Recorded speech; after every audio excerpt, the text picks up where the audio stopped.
또 이튿날 요한이 자기 제자 중 두 사람과 함께 섰다가 예수께서 거니심을 보고 말하되, 보라, 하나님의 어린 양이로다. 두 제자가 그의 말을 듣고 예수를 따르거늘 예수께서 돌이켜 그 따르는 것을 보시고 물어 이르시되, 무엇을 구하느냐? 랍비여, 어디 계시오니이까? 랍비는 번역하면 선생이라. 와서 보라. 그러므로 그들이 가서 계신 데를 보고 그날 함께 거하니 때가 10시쯤 되었더라. 요한의 말을 듣고 예수를 따르는 두 사람 중에 하나는 시몬 베드로의 형제 안드레라. 그가 먼저 자기의 형제 시몬을 찾아 말하되, 우리가 메시아를 만났다. 메시아는 번역하면 그리스도라.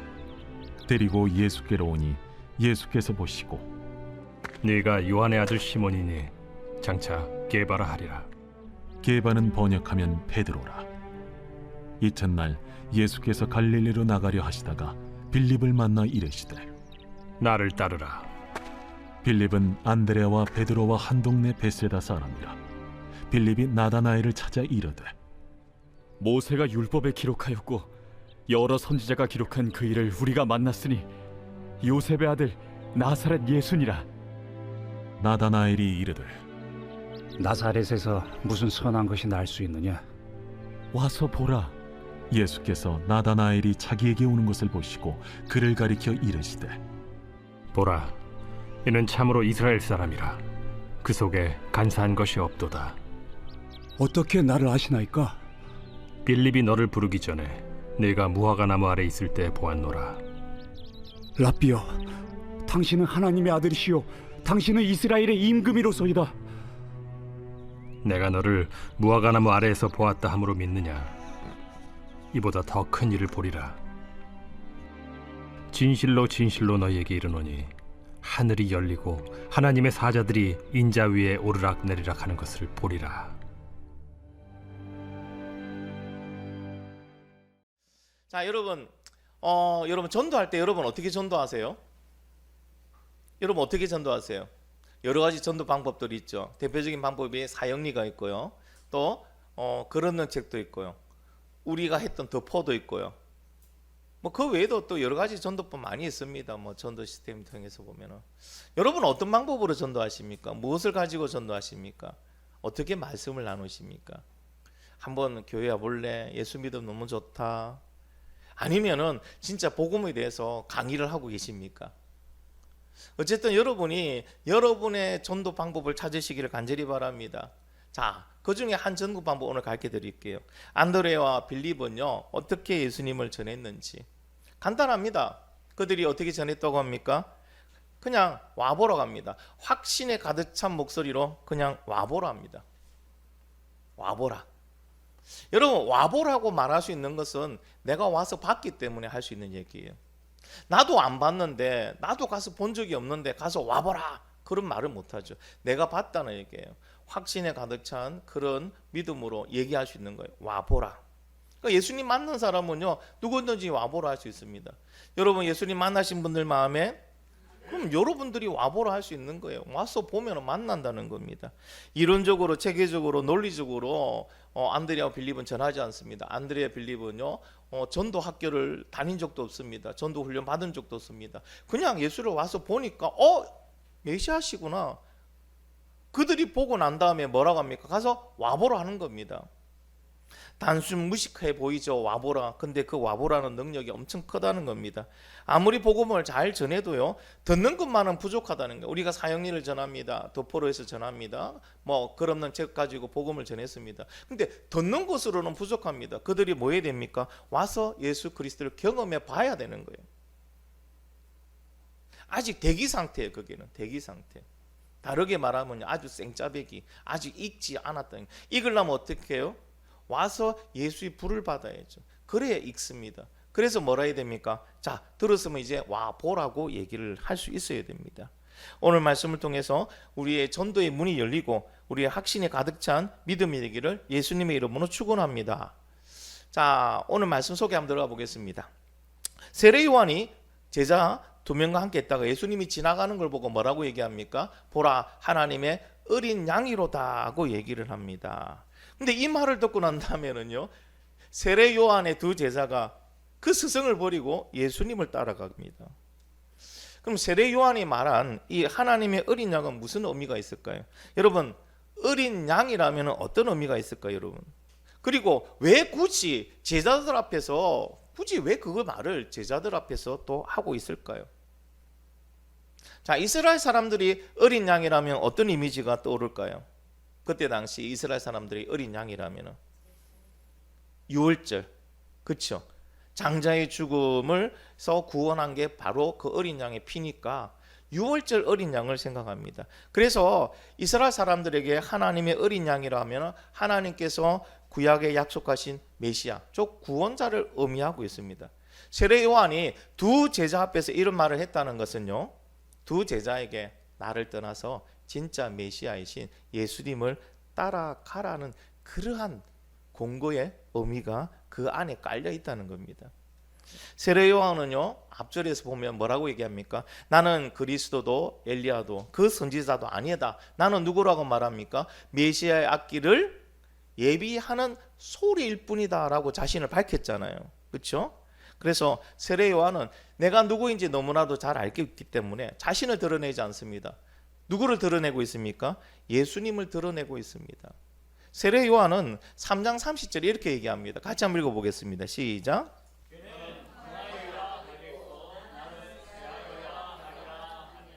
아멘. 여러분, 우리도 세례 요한과 같은 자세로 살기를 간절히 바랍니다. 내가 드러나는 것을 원치 않고 나를 통해서 누가 드러나기를 원한다고요? 예수님이 드러나기를 원하는 삶. 그래서 나를 낮추고 누굴 높이는 삶? 예수님을 높이는 삶이 되기를 간절히 바랍니다. 근데 이게 여러분 쉬울까요? 어려울까요? 쉬우면 다 그렇게 살겠죠. 우리 인간의 재성이요, 참 이상해요. 내가 한 것은 꼭 인정받으려고 그래요. 티를 내려고 그래요. 알리려고 그래요. 그것이 인정 못 받으면요, 어떻습니까? 섭섭함이 듭니다. 그러니까 섭섭함에 뭐가 끼어듭니까? 섭섭마귀가 끼어듭니다. 그래서 우리는 뭔가 했을 때, 뭔가 잘 나갔을 때 꼭 조심하셔야 돼요. 사탄의 유혹이 거기에 있습니다. 어떤 분이 건축 원금을 갖다가 엄청 많이 냈어요. 그 교회를 짓는데 거의 90%의 건축 원금을 냈어요. 그런데 아무도 칭찬을 안 해줘요. 강대상에서 목사님도 좀 띄워줘야 되는데 안 띄워줘요. 그럴만도 하겠죠, 그렇죠? 내가 다 건축 원금 냈는데 아이고 우리가 김 장로님께서 내신 건축 원금으로 우리가 이런 멋진 교회가 건축이 되었습니다. 근데 목사님이 그런 말 한마디도 안 해주는 거예요. 그럼 김 장로님이 어떻게 될까요? 섭섭함이 드는 거예요. 섭섭함이 드니까 그 안에 누가 찾아옵니까? 마귀가 그 마음속에 살 찾아와서 야, 이런 교회가 되겠니? 야, 이거 네가 돈을 냈지만 너무 아깝지 않니? 야, 회수해라 이거. 아니면 야, 저 목사는 자격 없다. 네가 돈을 내서 네가 건축한 교회니까 야, 네 좋은 목사를 세우는 게 안 좋겠니? 그런 마음이 든다는 거예요. 여러분, 그렇게 유혹해 온다는 겁니다. 그래서 뭐 해야 됩니까? 우리는 항상 내가 한 게 아니죠. 나로 통해서 누가 하신 거예요? 하나님이 하신 거잖아요. 여러분이 하신 게 뭐가 있어요? 그냥 빌려드린 것밖에 없죠. 사용은 누가 하셨어요? 하나님이 하셨죠. 여러분, 목수가 아름답게 집을 만들었어요. 도구를 사용해서. 그 도구가 한 거예요? 목수가 한 거예요? 말씀할지어다. 목수가 한 거잖아요. 도구가 한 거예요? 도구가 생색내도 됩니까? 아니죠. 여러분, 내가 한 겁니까? 하나님 하신 겁니까? 인정하기 싫으시죠? 그게 재성이에요. 나도 조금 했어요. 힘들어도 어려워도 했어요. 아까워도 했어요. 몸살 알아가면서 했어요. 근데 그 힘을 누가 주셨어요? 그 마음을 누가 주셨어요? 하나님이 주신 거예요. 할렐루야. 내가 드러나는 순간요, 내가 칭찬받고 내가 드러내는 순간 뭐 한다고요? 그때부터 유혹이 시작되는 거예요. 여러분, 했어도 목소리 힘주지 마시기 바랍니다. 하나님 하셨다고 하나님 전적으로 높이시기를 간절히 바랍니다. 그게 상급이 도둑질을 안 당하는 방법이에요. 여러분, 이 땅에 실컷 다 해놨고요, 이 땅에서 내가 칭찬 다 받으면요, 여러분이 하늘에 받을 상급이 있다 없다? 없어요. 없어요. 그러니까 다른 사람들이 나를 막 칭찬하면 확 뭐라 해야 돼요. 당신 왜 그러냐고. 왜 나 거지 만드냐고. 그런 말 하지 말라고. 하나님이 하신 거라고. 여러분 야단치는 사람이 되기를 간절히 바랍니다. 그거는요, 내가 누구인지를 알면은 그럴 수 있어요. 세례 요한은 내가 누구인지를 알기 때문에 제자들 앞에서 그렇게 말할 수 있어요. 여러분 이때 세례 요한도요, 따르는 사람들이 많았습니다. 제자가 있다는 건 뭡니까? 그 스승을 여러분 존경하고 닮고 싶어서 따라온 사람들이잖아요. 그 사람 앞에서요, 내가 아니다, 이분이 진짜다 말하기 쉽습니까? 어렵죠. 그러나 세례 요한은 내가 누구인지 알기 때문에 말할 수 있었던 거예요. 특별히 하나님께서 우리에게 크신 능력을 주시고 우리를 사용하실 때 더욱 겸손한 모습으로 주님 앞에 서기를 간절히 바랍니다. 자, 스승인 세례 요한을 떠나 예수님께로 향하는 두 제자를 예수님은 보고 계셨어요. 두 제자 이름이 어떻게 되신지 아십니까? 성경에는 안드레는 이름은 나오죠. 나머지 한 명은 누구일까요? 퀴즈, 누구일까요? 자기를 밝히지 않고 이야기를 진행해 가는 사람입니다. 그렇죠? 사도 요한입니다. 요한복음을 적은 요한님. 이 일을 어떻게 알아요? 요한님 자기가 그 두 번째 제자이기 때문에 아는 겁니다. 자, 이들은 스승인 세례 요한의 깊은 뜻을 깨닫고요, 예수님의 제자가 되기 위해서 그 원래 제자의 스승이었던 세례 요한을 떠나서 예수님께로 옵니다. 자, 이걸 보고 이래 말합니다. 야, 저 두 제자는 의리도 없다. 어찌 제자의 도를 다하지 않느냐. 어떻게 그 한마디에 싹 갈아탈 수 있느냐. 이렇게 얘기할 수 있습니다. 인간적으로 보면 그렇죠. 그렇죠? 그런데 여러분 그걸 아셔야 돼요. 진리의 문제는 양보가 없어야 됩니다. 그리고 입장이 명확해야 됩니다. 저 예수 그리스도가 메시아라고 하는데 거기에 인간의 정, 그 다음에 제자의 도를 그게 말하는 거 아니에요. 진리 앞에서는 어떤 타입도 있을 수는 없습니다. 그리스도인들은 나머지는 다 양보해도요, 진리만은 양보를 못하는 거예요. 그래서 세상 사람들이 우리를 보고 뭐랍니까? 고립되어 있다 하죠. 그렇죠? 배타적이라 하죠. 그 얘기를 왜 듣습니까? 아니, 진리에서는 양보가 안 되니까요. 그러나 우리 그리스도인들은 다른 거에서는 다 양보하셔야 돼요. 다른 거에서는.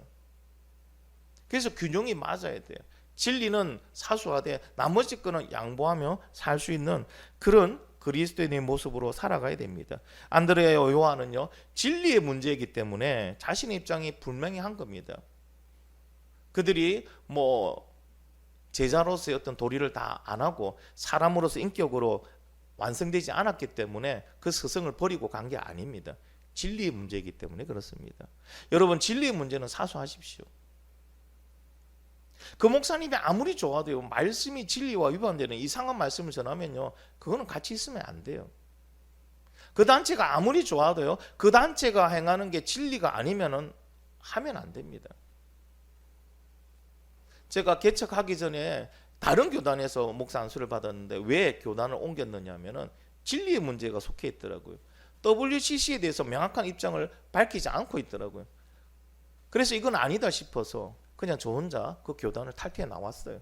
그래서 지금 분이일 교단에서 여러분 개척한 겁니다. 진리의 문제니까 저도 타협이 안 되더라고요. 거기에 제 친구 목사님도 계셨고 아는 목사님도 많이 계셨어요. 오히려 거기 있으면은 더 좋았을 일이 있습니다. 그 교단이 요즘 잘 나가더라. 큰 교단이니까. 근데 중요한 것은 진리의 문제이기 때문에 그 무엇과 비교할 수 없고요, 타협할 수 없고 내 입장이 명확해야 됩니다. 자, 예수님께로 오는 그 안드레와 요한을 보고 예수님은 뭐라고 질문하십니까? 이렇게 질문하십니다. 같이 한번 읽어보겠습니다. 시작.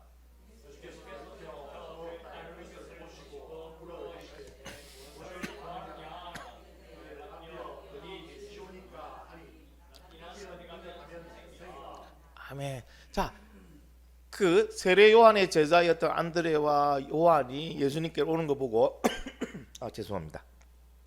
무엇을 구하느냐고 질문합니다. 이건 뭡니까? 그들이 예수님을 따르는 궁극적인 목표가 뭐냐고 물어보는 겁니다. 오늘도 예수님께서는요, 많은 사람들에게 이렇게 질문합니다. 너희는 무엇을 원하느냐? 다르게 질문하면요, 이렇게 질문할 수 있어요. 나는 무엇을 바라고 예수님을 믿고 있습니까? 여러분은 무엇을 바라고 예수님 믿고 있습니까? 제사함. 할렐루야. 모범정답. 그렇죠? 여러분, 예수님께 구해야 될 게 뭐가 있습니까? 구원이고 천국 아닌가요? 그 외에 것을 여러분 솔직히 예수 그리스도께서 나에게 구원 주시면 다른 건 안 해주셔도요 전혀 상관이 없어요. 크게 문제될 게 없습니다. 돈, 권력, 명예 뭐 이런 것들은요 많이 있으면 편하겠죠, 좋겠죠. 근데 그거 없다 해서 내가 영원한 삶을 누리는데 문제 됩니까? 문제 안 됩니다. 그냥 이 땅에서 조금 힘들게 살아가고 부족하고 좀 불편하게 살아갈 뿐이지 그거 없다고 내가 구원받는 데 지장되는 건 하나도 없습니다. 예수님의 질문에 안드레 요한은 이렇게 대답합니다. 랍비여 어디 계시오니까. 근데 여러분 질문하고 답이 맞아요? 네가 무엇을 구하느냐 하는데 랍비여 어디 계시오니까. 동문서답이죠. 안 맞죠, 그죠? 질문하고 답하고 안 맞습니다. 왜 이들이 이렇게 얘기했을까요? 예수님의 질문을 착각했을까요? 아니면 그들이 말할 재주가 없어서 이렇게 엉뚱하게 말했을까요? 그들이 이렇게 말한 거는요 본인들이 아직 예수님에 대해서 모르기 때문에 내가 예수님께 구해야 될 것을 모른다는 거예요. 그래서 뭐한다? 어디에 계시오니까? 라고 물어보는 거는 예수님이 계신 곳에 우리가 가서 예수님과 조금 더 친밀하게 교제를 나누고 예수님에 대해서 더 많이 알아가면은 예수님이 하신 그 답에 대해서 질문에 대해서 저희들이 답할 것 같습니다 하는 거예요. 예수님에 대해서 잘 모르는 사람이 예수님 무엇을 원하느냐? 저 제 삶 원합니다. 저 천국 원합니다. 저 구원받기 원합니다. 이렇게 단번에 답이 안 나오죠. 모르기 때문에. 그렇잖아요. 그렇죠? 우리는 알고 있기 때문에 그렇게 얘기할 수 있지만은 이때 당시 안드레 요한은 모르죠. 저분이 어디까지 능력이 있는 거야? 저분이 신분이 어디까지인 거야? 모르니까요. 어디 계시오니까 하고 찾는 겁니다. 여러분 우리가 무엇을 구하느냐, 예수님께서 너희가 원하는 것이 무엇이냐라는 것에 바른 답을 하기 위해서는요 예수님을 가까이에서 그리고 자세히 알아야 됩니다. 더 가까운 관계로 가셔야 돼요. 여러분 지금도 보면은 예수 그리스도에 대해서 지식으로만 알고 영적으로 깨닫지 못하는 사람이 있어요. 그러면 이 사람들은 예수님을 어떻게 여러분 관계 맺고 있는지 아십니까? 그냥 내 소원을 이루어주는 도구, 내가 필요할 때마다 부르시는 분, 또는 나를 지켜주는 보디가드, 또는 나의 부족과 같은 그런 분, 그 정도로 생각합니다. 그리고 그것으로 뭐 한다고요? 만족하는 사람도 있습니다. 에이 설마 있을까? 진짜 있다니까요. 그래서 기도했는데 기도한 대로 안 이루어지니까요 삐껴가지고 교회를 떠나시는 분도 있어요. 큰 교회에서는 있더라니까요. 어떻게 저분은 예수님을 저렇게 알고 있지? 아니요, 우리가 생각하는 것보다 예수님에 대해서 잘 모르고 지식적으로 알고 있는 분들이 많아요. 예수님에 대해서 누구인지 모르니까 예수님에 대한 구할 것을 잘못 구하고 있는 분들이 있다는 겁니다. 여러분은 예수님에 대해서 무엇을 진짜 구하고 있습니까? 예수님에 대해서 우리의 제3을 구하고 있습니까? 천국을 구하고 있습니까? 만약에 그거 외에 다른 건 하나도 이루어지지 않는다 해도 여러분은 상관없이 예수님을 따를 수 있습니까? 내가 기도한 다른 건 다 안 이루어지고 내가 구원받는 것만 이루어지도 나는 예수님을 따르겠다는 분들만 아멘? 보세요. 아멘 숫자 줄어들잖아요. 맞잖아요. 그렇죠? 우리가 예수님이 누구이신지를 알면요 다른 거 안 구원합니다. 그냥 구원해 주세요. 천국으로 저를 인도해 주세요. 그거밖에 없죠. 그것만 있으면 되니까요.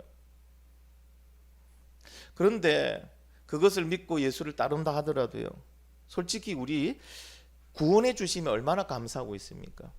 예수님 처음 만났을 때 내가 구원의 확신 속에서 예수님 감사합니다. 그때 잠시 몇 달 정도, 어떤 분은 길어봐야 몇 년, 구원해 주시면 감사하며 아침에도 감사, 점심에도 감사, 저녁에도 감사, 생각만 하면 감사, 그렇게 했던 게 한 1년 지나고 나면 어떻게 된다고요? 감사는 사라져요. 그리고 날마다 예수님께 말합니다. 주시옵소서, 이루시옵소서, 하게 하여 주시옵소서. 예수님께 맨날 구하기만 합니다.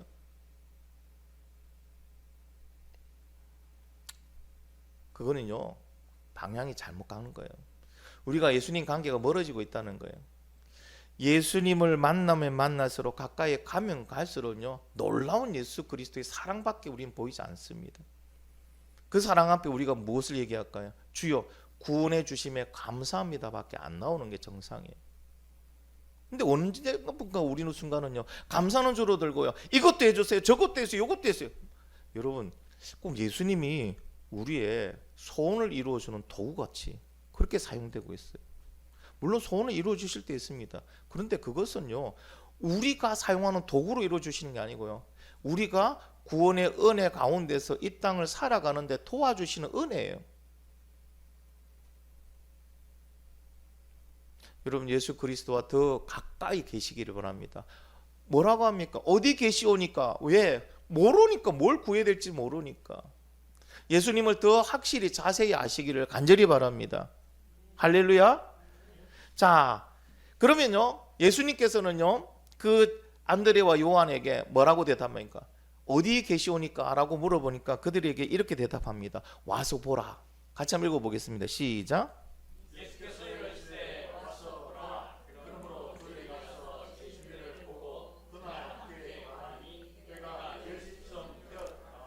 아멘. 여러분 와보라는 것은요 헬라어로 에르케스테 카이 옵세스데입니다. 같이 한번 읽어봅시다. 시작. 에르케스테 카이 옵세스데. 카이는 그리고라는 접속사예요. 그러나 에르케스테는 와라. 보라는 거 옵세스데. 적어도 이거 조금 외우세요. 그럼 있어 보이거든요. 헬라어로 딱 가서 여러분 와보라 이렇게 말하지 마시고요 헬라어로 딱 말해보세요. 에르케스테 카이 옵세스데. 물론 상대방은 무슨 뜻인지 모르겠지만 여러분 근데 이 와보라고 말하는 예수님의 참된 의미는요 이 두 단어의 동사를 보면 알 수가 있어요. 자, 와는 현재 명령형입니다. 명령은요 하라 마라 이런 것도 있지만 허락이라는 의미도 있어요. 그렇기 때문에 와 오라 이 얘기는요 그들의 질문에 대한 답입니다. 그러니까 뭐하냐 지금 이곳에 와서 너희들이 나를 보는 거 나에 대해서 아는 걸 내가 허락하겠다라는 겁니다. 그러면은 보라는 건 뭡니까? 미래형입니다. 미래형이라는 건 미래에 반복되는 동작을 의미합니다. 그래서 보라 하는 거냐 계속 본다는 그런 의미와 함께 뭐하냐 경험한다는 의미도 있어요. 왜? 반복하면 뭐가 됩니까? 경험이라는 게 일어나잖아요. 그래서 경험하여 보는 것을 보라라고 얘기를 하는 겁니다. 그러니까 예수님께서는요 그들이 예수님에 대하여 더 많은 것을 알고 싶어하는 것을 알고 와서 계속해서 예수 그리스도 옆에서 예수를 경험하여 보라고 얘기를 하는 겁니다. 그러니까 예수님 옆에서 예수님을 계속해서 경험한 사람만이 예수님이 메시아이시고 예수를 통하여 우리가 구원받는다는 확신을 가지고 예수님께 뭘 구한다고요? 죄사함과 구원을 구할 수 있는 거예요. 단순히 지식만 가지고는 안 된다는 거예요. 우리가 이렇게 예수님께 가서 예수님과 함께 예수님을 더 많이 알아가면 알수록 우리는 예수 그리스도에 대한 놀라운 사실을 이론이 아니고 실제로 경험하며 알게 된다는 거예요. 왜 우리가 예수 그리스도에서 교육을 받고 양육을 받고 훈련을 받습니까? 그리고 왜 훈련을 실전에 가서 또 반복하는 겁니까? 그게 경험이에요. 예수를 경험하는 방법이에요. 여러분 예수님을 경험하는 방법이에요. 골방에 앉아서 예수 묵상한다고 예수님을 경험하는 거 아니에요. 그 이론의 예수를 만나려면 뭐 한다고요? 실제로 가야 돼요. 예수님이 행하셨던 그 길로 실제로 가봐야 됩니다. 그러면 뭐 한다고요? 놀라운 예수. 여러분이 이론으로 알고 있던 그 엄청난 예수 그리스도를 내가 알게 된다는 거예요. 자, 그러면 와서 예수님을 본 사람들의 반응은 어떨까요? 반응을 보면 알잖아요. 그렇죠? 진짜 와 보라니까 와서 봤어요. 경험해 봤어요. 그러면 그들이 어떤 반응을 일으킬까요? 여러분 안드레의 반응입니다. 같이 읽어보겠습니다. 시작.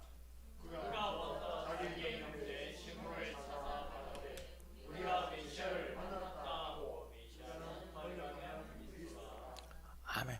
자, 안드레가 가서 예수님이 와보래서 와서 보니까요 그분이 메시아라는 걸 그가 경험하여 알게 됩니다. 그러니 그는 뭐 한다고요? 그의 형제에게 뛰어갑니다. 그 사람이 누구예요? 베드로입니다. 시몬이라고 있죠. 원래 이름은 절처음 이름 시몬이에요. 시몬을 찾아가서 뭐 한다고? 우리가 메시아를 만났다 하고 이야기를 한다는 거예요. 우리가 메시아를 만났다는 그 말의 의미는 뭡니까? 니도 와서 보라는 얘기예요. 니도 와서 보라는 얘기예요. 야, 내만 봐서는 안 돼. 왜? 니는 나의 형제니까. 너도 와서 봐라는 거예요. 그 예수 그리스도를 만나서 구원받자는 거예요. 안드레만 이런 반응을 일으켰을까요? 자, 나중에 나오는 빌립은 어떤 반응을 일으켰을까요? 같이 한번 보겠습니다. 시작.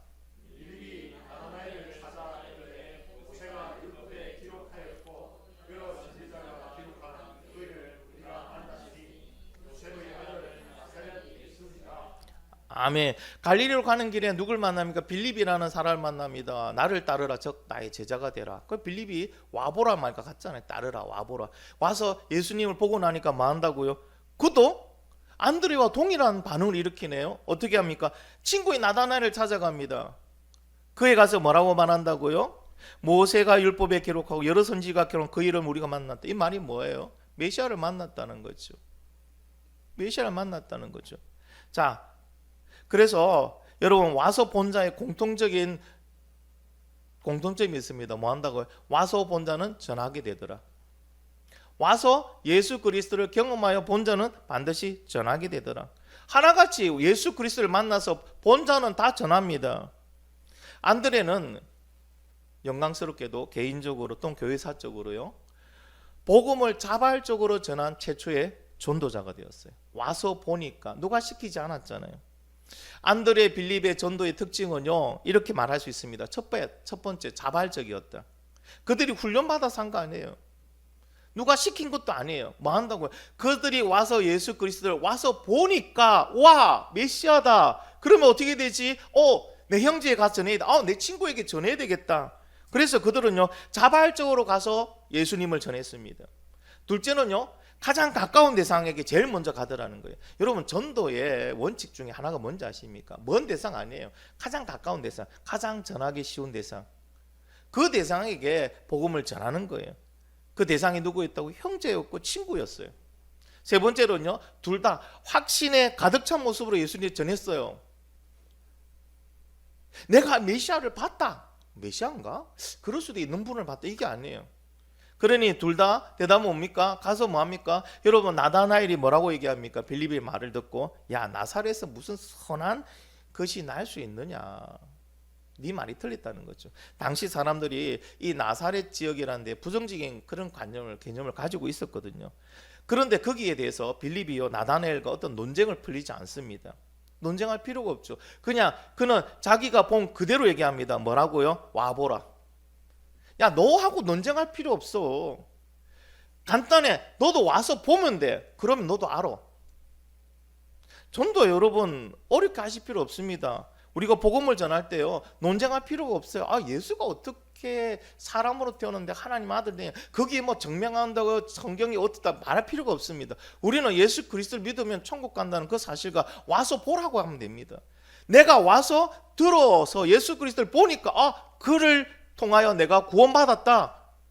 그를 통하여 내가 제사함받고 천국 간다. 그러니 너도 와서 보면 그것을 알 수 있다는 겁니다. 그러니까 우리가 뭐 해야 됩니까? 빌립처럼요 확실히 참 믿음으로 상대방에게 복음을 전하고 와서 보라 하면 됩니다. 예수 그리스도 외에는 천국 가는 방법이 없다. 누구든지 예수 그리스도 믿기만 하면 천국 간다. 와서 보라고. 그게 전도예요.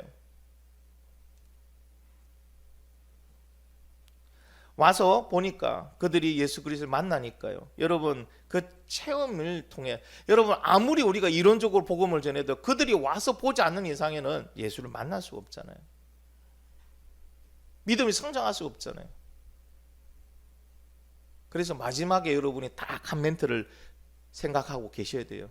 복음을 다 전하셨습니까? 그럼 딱 한마디 해야 돼요. 와서 보라. 단호하게. 그리고 확신에 찬 믿음으로 와서 보라고 얘기해야 됩니다. 사랑하는 성도 여러분, 여러분은 예수님께 와서 예수님을 경험해 보셨을 겁니다. 그러면은 여러분의 그 반응은 뭡니까? 그러니까 두 번째 거죠. 우리 전도했던 거고요. 와서 본 여러분의 반응은 뭡니까? 빌립과 안드레와 같은 그런 반응을 일으키고 있습니까? 복음을 전하고 계십니까? 내가 본 예수, 내가 믿는 확실한 그 예수 그리스도를 여러분 가장 가까운 사람들한테 가서 전하신 적이 있습니까? 가만히 생각해 보니까요. 이 반응이 저한테도 일어났더라고요. 고등학교 때. 그때는 못 모르고 왜 우리 어머니 살리자고 저희들은 다 예수 믿었거든요. 교회 갔거든요. 근데 너무 좋은 거예요. 왜 좋은지는 저는 몰라요. 아직까지 예수님에 대해서 알아가는 단계였었고요. 구원이 뭔지도 잘 모릅니다. 근데 너무 좋은 거예요. 너무 좋으니까 뭐 하게 됩니까? 그 왜 있잖아요. 우리 신약 복음 작게 해가지고 청색으로 주는 거 그거 하나 가지고 아침마다 가서 아침 자율학 시간에 읽고 있어요. 그러니까 친구들이 물어봐요. 왜 안 하던 짓을 하니까. 야 뭐냐 물어봐요. 이거 성경이 아닌가. 성경이 뭔데? 이거 하나님의 말씀입니다. 또 왜 보는데? 얘기해 줬어요. 너무 좋아서. 복음은 교육받은 적도 없습니다. 복음이 뭔지도 모릅니다. 아직 예수님이 온전히 누구인지도 잘 모르는 상태에서도 좋으니까 전하게 되더라는 겁니다. 여러분, 그래서 전도는 억지로 되지 않습니다. 여러분이 와서 보면 성령의 인도를 받아서 자발적으로 하는 게 전도라고 저는 생각합니다. 그러니까 왜 나는 아직 안 됐느냐, 아직 왜 나는 전하지 못하느냐, 와서 못 봤어요. 여러분, 나는 왜 아직 안드레와 빌리처럼 그렇게 전하지 못할까 고민하고 걱정하지 마시기 바랍니다. 왜 그러냐면요, 지금부터 예수님을 더 간절히 사모하고 사랑하시고 만나시면 되잖아요. 그렇죠? 가끔 성도들 중에 이런 분이 있습니다. 예수님께로 오기는 잘 왔는데 보지 못하고 가시는 분들이 있어요. 가슴이 너무 아파요. 가슴이 너무 아파요. 젊은 친구들 중에 그런 친구들이 있잖아요. 자기가 사랑하는 연예인, 너무너무 좋아하는 연예인이 어디에 딱 온다는 얘기를 듣고 가서 만나려고 막 가서 몇 시간을 기다렸는데 못 만나고 그냥 돌아올 때 얼마나 허탈할까요? 그렇죠?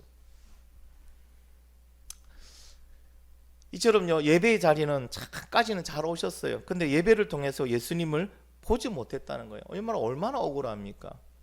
예배의 자리에 여러분 오기 너무 쉽습니까? 여러분, 우리는 그냥 의당에 오는 것 같이 쉬워 보이지요. 믿지 않는 자가 진짜 이 예배의 자리에 한 번 오는 거는요 엄청 힘들어요. 우리 오늘 다음 세대 2명도 있지만 예배의 자리에 오기 쉬워? 이 자리에 이 시간에 앉아 있는 게 쉬워? 안 쉽죠, 그렇죠?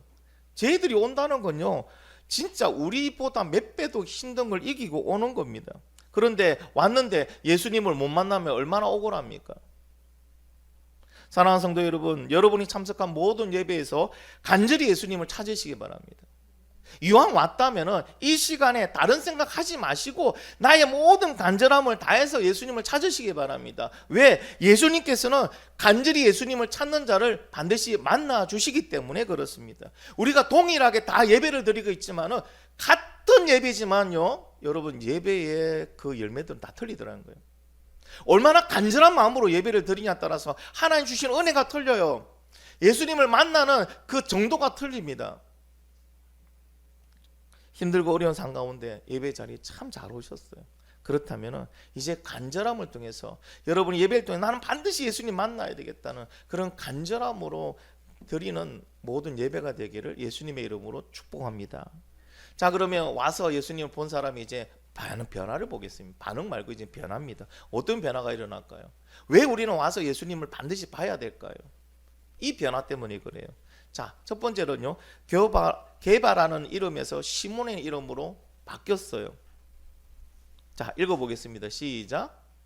데리고 예수께로 오니 예수께서 보시고 이르시되 이가 요한의 아들 시몬이니 장차 게바라 하리라 하시니라. 그러면 그녀 가면 베드로라. 아멘. 제가 거꾸로 얘기했네요. 시몬이라는 이름에서 뭐로 바뀝니까? 게바라는 이름이 바뀝니다. 여러분, 장차 게바라 하리라, 이 말의 의미가 엄청나요. 어떤 의미냐? 직역하면 이래요. 너는 게바라고 일컬음을 받을 것이다.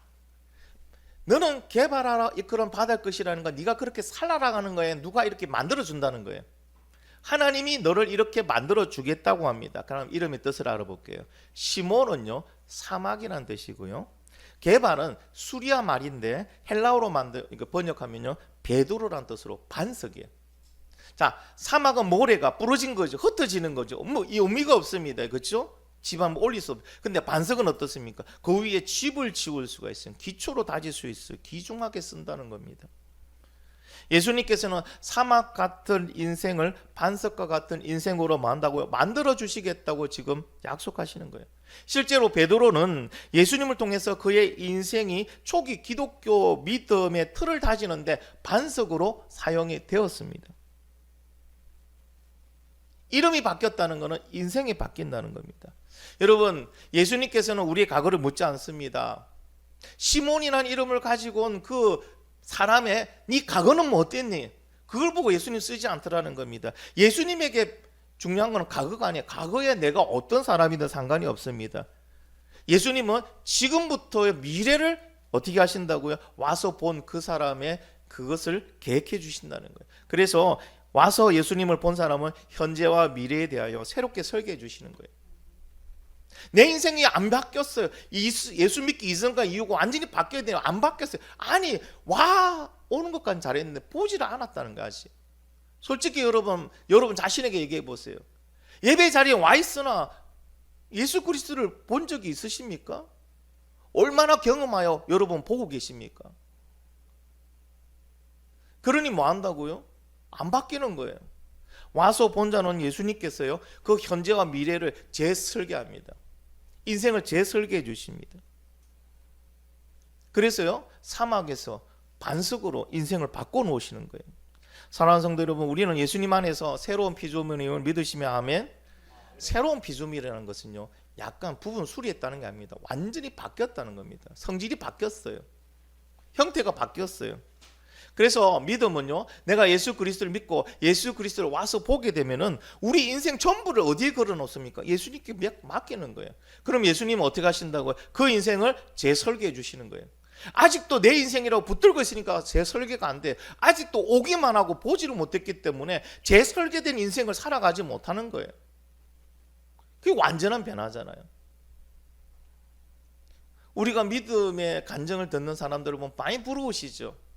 조혜린 씨나 이런 간증들을 보면 부러워요. 왜 그럴까요? 믿음이 재세팅이 됐기 때문에. 와서 봤잖아요.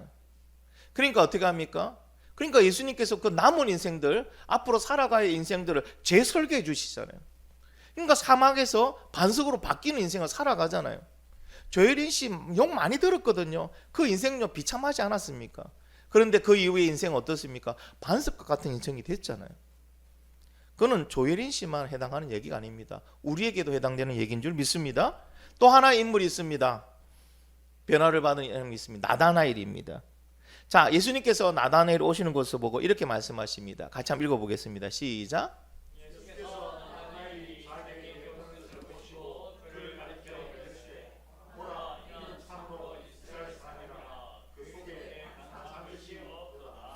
아멘. 나다나엘의 참 가치를 누가 알고 계신다고? 예수님이 알고 계십니다. 예수님은 왜 물어보지 않으시고 뭐 하나 중심을 보시잖아요. 그렇죠? 그래서 여러분, 세상이 나를 알아주지 않아도 상관없습니다. 누가 나를 알아주십니까? 하나님이 알아주십니다. 하나님이 알아주십니다. 내가 어떻게 살아갈 때? 참 그리스도인으로 살아갈 때. 여러분, 내가 참 그리스도인 살아가나 안 가나 세상 사람들은 별 관심도 없고요. 내가 참 그리스도인 살아가나 참 그리스도인으로 살지 않는 사람이나 삶의 모습들을 보면 오히려 내가 더 비참할 때도 있어요. 안 좋을 때도 있어요. 그러나 여러분, 걱정하지 마시라는 거예요. 내가 어떻게 살아가는지를 누가 아신다고요? 하나님은 아십니다. 예수님이 나다나엘을 보시고요 그렇게 말씀하시잖아요. 자, 이 말에 나다나엘이 뭐라고 얘기할까요? 다시 읽어볼게요. 시작.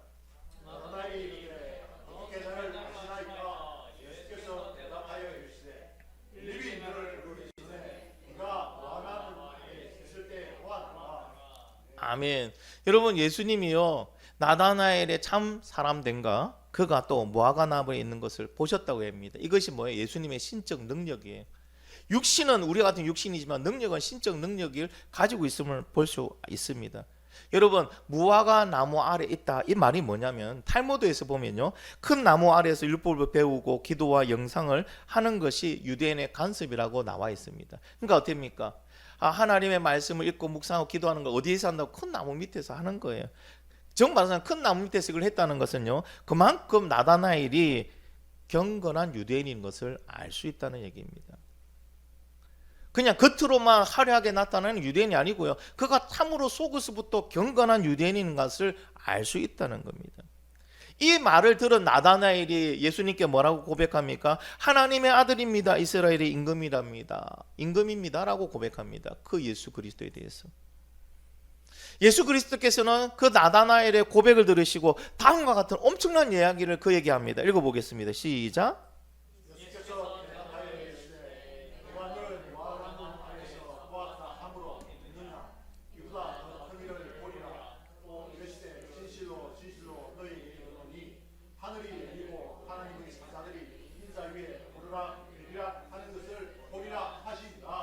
아멘. 예수님을 본 그 자들의 변화가 나다나엘에게도 일어납니다. 어떻게 예수님께서 말씀해 주십니까? 더 큰 일을 보리라. 하늘이 열리고 하나님의 사자들이 인자 위에 오르락내리락 하는 것을 보리라. 이것을 쉽게 말하면요, 네가 앞으로 나를 따라가면은 예수님을 통하여 엄청난 기적과 역사들을 보게 될 것이고, 네가 또 하나님의 말씀이 그대로 이루어지는 광경을 네가 보게 될 것이다. 그와 함께 뭐합니까? 네 삶도 변화가 있을 것이다. 네 삶도 변화가 될 것이다. 실제로 나다나엘은요, 예수님께서 말씀하신 대로 그냥 일반 인생처럼 먹고 사는 데만 그냥 근근했던 그런 인생에서 어떻게 삽니까? 전도하는 전도자의 삶을 삽니다. 인도와 아라비아 지방에서 전도하다가 그는 마지막에 껍질이 벗겨지는, 이 피부가 벗겨지는 그러한 순교를 당합니다. 그의 인생의 이 전환점은 어디였습니까? 와서 보니까, 와서 예수 그리스도를 만나니까 그의 인생에 바뀌는 거예요. 단순한 인생에서요, 여러분 기록되는 인생으로 바뀌었습니다. 여러분 순교하니까 껍질이 벗겨지면 죽여서 얼마나 고통스럽겠죠. 여러분 하늘에서는 최고의 상급이에요. 우리가 천국 가면요, 제일 부러워할 사람이 나다나엘입니다. 그런 순교는요, 아무나에게 안 주십니다. 여러분 와 본 사람만이 만나고 인생이 완전히 바뀌는 거예요. 아직도 나는 옛 모습 그대로 가지고 있고 옛 습관 그대로 가지고 있고 옛 생활 그대로 가지고 있으면서 바뀌면 좋겠는데 왜 안 바뀌지? 답은 딱 하나예요. 와서 봐야 됩니다. 오긴 어떻게 왔는데 뭐 한다고요? 보지를 못한 겁니다. 예수님을 전하는데 여러분 부담 많이 가지고 계십니까? 아니, 부담 가질 필요 없습니다. 뭐 하면 됩니까? 와서 보면 그 본 예수를 전하면 됩니다. 그래서 예수님을 전하기 위해서는 제일 먼저 뭐가 되냐면 내가 먼저 와서 본 사람이 되어야 돼요. 내가 본 게 없는데 어떻게 예수를 전해? 이건 당연한 거예요. 부담스럽죠. 당연해요. 이번 주에 우리 노방전도 나갔는데 또 이상한 말을 들었어요. 탁 하면서 반갑습니다. 예수님 믿으세요. 예수님 너무 좋아요. 탁 하는데 어떤 중년이 신사예요. 그런 말은 들었어요. 싫어요 하더라고요. 아니 진짜 단어만 싫어요 아니고요, 얼굴 표정까지 싫다는 그런 느낌만 싫어요 하는 거예요. 아니 이게 싫어서 될 일이 아닌데 예수님이 혹시나 뭐 잘못하신 게 있나 싶을 정도로, 예수님이 잘못한 건 없을 거예요. 그렇죠? 교회 다닌 누군가의 상처를 입었을 거예요. 교회의 상처를 입었을 거예요. 예수님은 그런 적이 없을 건데. 근데 이분들이 뭐하냐? 못 보니까, 모르니까 싫다 하면서 복음이 들어갈 기회를 그냥 차버리더라. 여러분 마음이 너무나도 아팠어요. 왜? 나는 와서 봤으니까, 아니까. 예수 믿으면 구원받는다는 게 나는 믿어지고 그걸 누리고 있으니까. 그런데 그렇게 말하는 그분, 저보다 나이가 좀 많아 보였어요. 어휴, 저보다는 순서적으로 보면 갈 날이 더 빨리 남은, 더 빨리 갈 건데 이게 마지막 기회일 수 있는데 저 어떡하지? 여러분 내가 와서 먼저 본 사람이 되면요, 간단해요. 와보란 얘기 할 수 있습니다. 누구처럼? 안드레 빌립처럼요. 그들은 시킨 게 아니야. 자발적으로. 왜? 와서 보니까 메시아거든요. 구원이 여기 있거든요. 그러니까 그들은 뭐 한다? 이거 확신을 가지고 가서 와서 보라고 얘기합니다. 근데 일부 그리스도인들은요, 예수님 앞에 온 것만으로 만족하시는 분들이 가끔 있어요. 아직 예수님을 경험해 만나지 못했으면은 여러분 어떻게 만족이 됩니까? 맛있는 집에 먹으러 갔는데 그 집이 음식이 재료가 떨어져서 밥을 못 먹었어요. 음식을 못 먹. 그럼 만족이 됩니까? 그냥 와서 본 걸로 만족하십니까? 그런 분 없잖아요. 와서 왔는데 못 먹었으면 아쉬워하면서 돌아가는 거잖아요. 예배에 왔습니다. 근데 예수님 만나지 못했어요. 근데 예배에 온 걸로만 가지고 만족합니다. 그건 종교 생활을 하다가 돌아가시는 거잖아요. 여러분, 이것을 우리는 신앙으로 봐야 됩니까? 그냥 건전한 취미라고 봐야 되지 않을까요? 더 중요한 것은 하나님께서는 어떻게 이것을 보고 계실까요? 어떻게 판단하실까요? 여러분, 예배에 왔다. 예배에 제일 중요한 건 누구를 만나러 오십니까? 예수님 만나러 오신 거잖아요. 하나님 만나러 오신 거잖아요. 그럼 예배에서 제일 중요한 거는 그분을 만나는 거잖아요. 야, 오늘 찬양 너무 좋았다. 아, 설교가 오늘 참 딱 부러지더라. 야, 간결하더라. 내용이 참 듣기 좋더라. 그거 아니에요. 중요한 거는 내가 오늘 예배를 통해서도 예수님을 만났다, 하나님 만났다가 중요하잖아요. 그분이 주신 은혜에 너무 내가 치료가 됐다. 그 하나님의 그 사랑을 내가 오늘 또 경험했다. 여러분, 예배에 와서는 그 예배에 제일 중요한 그 예수님을 만나는 것이 맞지 않습니까? 여러분, 예배에 왔는데 내가 그 예수님 못 만나면요, 억울해야 돼요. 밥이 안 넘어가야 돼요. 억울했어요, 여러분. 통곡이 나와야 돼요. 와, 나는 예수님, 오늘 예수님 만나러 왔는데 예수님 못 만났지요. 예수님, 저에게 무슨 문제가 있지요? 하면서 기도하면서 여러분, 억울하게 예수님 앞에 서야 돼요. 억울한 모습으로 예수님 저 좀 만나달라고. 그런데 만나지도 못했는데 예배 시간 딱 끝나니까 와, 끝났다 박수치고 그냥 돌아가 가신다면은, 저도 참 너무나도 안타깝지만은 만나기 위하여 이 자리에 오신 예수님은 얼마나 더 안타까울까요? 또 하나 문제가 있죠. 왜 우리는 안드레아 빌리처럼 예수님을 확신 가운데 전하지 못할까? 와서 만났다는데. 나는 분명히 와서 만났거든요. 여러분 다 와서 만나신 분들이잖아요. 구원의 확신을 갖고 있는 분들이잖아요. 그런데 왜 나는 안드레아 빌리처럼 와보란 말을 못하는 걸까요?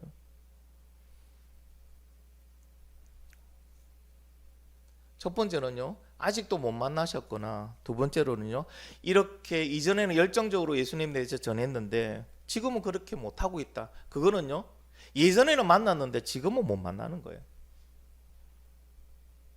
여러분, 원인은 간단해요. 전에는 만났는데 지금은 못 만나는 거예요. 예배를 통하여 못 만나는 거, 말씀을 통하여 못 만나는, 기도를 통하여 못 만난다는 거예요. 여러분, 예수님을 만난 감동이 과거형이면 안 됩니다. 현재형이 됩니다. 과거도 만났지만 지금도 만나고 있어야 돼요. 과거에 예수님을 만난 것이 가능했다면은 지금도 예수님을 만나지 못할 이유가 없잖아요. 지금도 만나는 게 맞잖아요. 하나님이 변하셨어요? 아니면은 하나님의 언약의 말씀이 바뀌었습니까? 바뀐 거 아무것도 없습니다. 바뀌었다 뭐가 바뀌었습니까? 내가 바뀐 거예요. 내가 만나지 못하는 이 현실을 어떻게 해요? 그냥 만족하고 받아들인다는 거예요. 매일 예수님께 와서 예수님을 만나는 그런 그리스도인이 되기를 간절히 축원합니다. 만나는 거예요. 예배는 만남이잖아요. 일방적으로 드리는 게 아니고 예배는 만남이에요. 와서 예수 그리스도를 만난 그 경험에서 본 사람만이 만다고요? 우리의 인생이 바뀌는 거예요. 내가 바꾸는 게 아니에요. 장차 너를 개발하리라. 네가 그렇게 개발로 가라는 게 아니잖아요. 누가? 예수님이 너를 개발로 만들겠다는 거잖아요.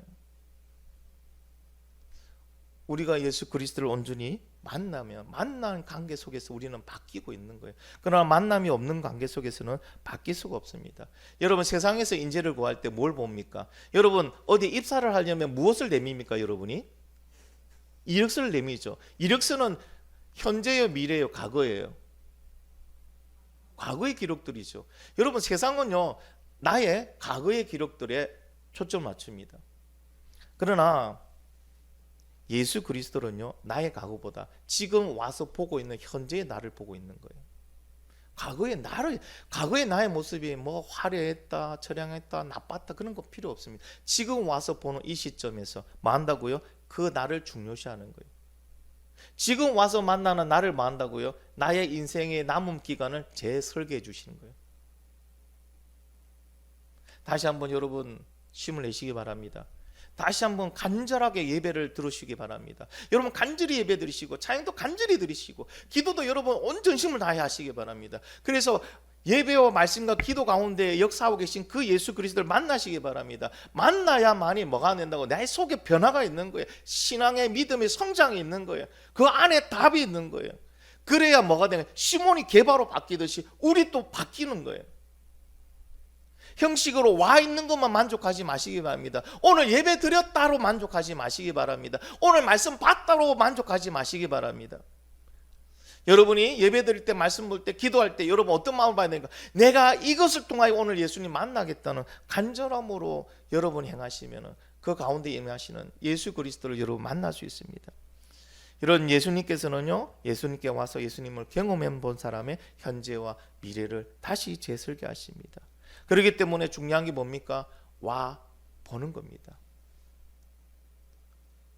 와만 중요하면 안 됩니다. 와서 봐야 됩니다. 이제 여러분은 오는 것까지는 엄청 잘 됐습니다. 잘하셨습니다. 수고하셨어요. 그럼 이제는 이것만 하면 됩니다. 보는 것만 하면 됩니다. 경험하여 보셔야 돼요. 경험하여 보시려면 어떻게 됩니까? 간절함으로, 여러분의 전심으로 예수 그리스도 앞에 나가셔야 돼요.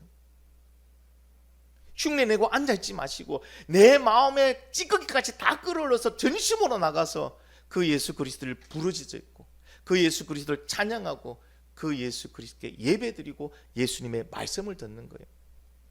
그러면요, 우리도 안드레와 빌립과 베드로와 나다나엘 같은 그런 변화와 반응이 있을 줄 믿습니다. 여러분에게 이런 변화와 반응이 충만하기를 예수 그리스도 이름으로 축복합니다. 오늘 말씀 붙들고 같이 한번 기도하겠습니다.